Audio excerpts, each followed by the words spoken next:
Les clients sur les Champs-Élysées à Paris l'an dernier. On n'apercevait pas de masques en février 2020, quoique la présence du coronavirus était déjà confirmée en France. Et le président Macron a finalement été forcé d'agir. Nous sommes en guerre. En guerre sanitaire, certes. Nous ne luttons ni contre une armée, ni contre une autre nation. Mais l'ennemi est là, invisible, insaisissable, qui progresse. Et cela requiert notre mobilisation générale. En mars 2020, il y avait 6600 cas confirmés. 12 mois plus tard, plus de 4 millions de personnes ont été testées positives à la Covid-19. Le président Macron avait déclaré qu'un confinement serait mis en place pendant 2 semaines, mais celui-ci a duré 2 mois, le pays étant plus ou moins mis à l'arrêt. Sous plusieurs aspects, la France de mars 2021 ressemble beaucoup à celle de mars 2020. Les cafés et les bars demeurent fermés ces jours-ci, comme ils l'étaient au printemps dernier.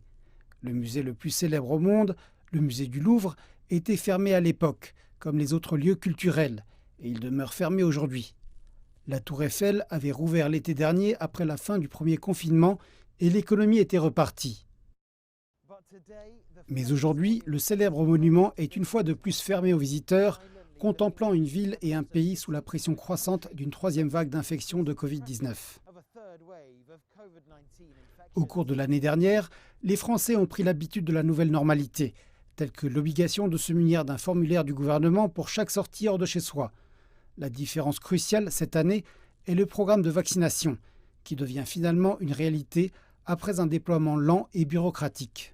Alors en mars 2020, on a vu devenir réel ce qui était quasiment impensable à ce moment-là, c'est-à-dire une épidémie qui était totalement hors de contrôle, qui a nécessité l'arrêt de toute activité humaine sur presque toute la planète. Le deuxième élément totalement impensable qui est apparu, c'est que le seul moyen de lutter contre un virus, vous savez que c'est très difficile de trouver des médicaments contre les virus, c'est de réaliser un vaccin. On sait qu'un vaccin, ça prend 4 à 10 ans à fabriquer. Or là, l'impensable est encore venu. Un an plus tard, et nous nous retrouvons à un an de la prochaine élection présidentielle.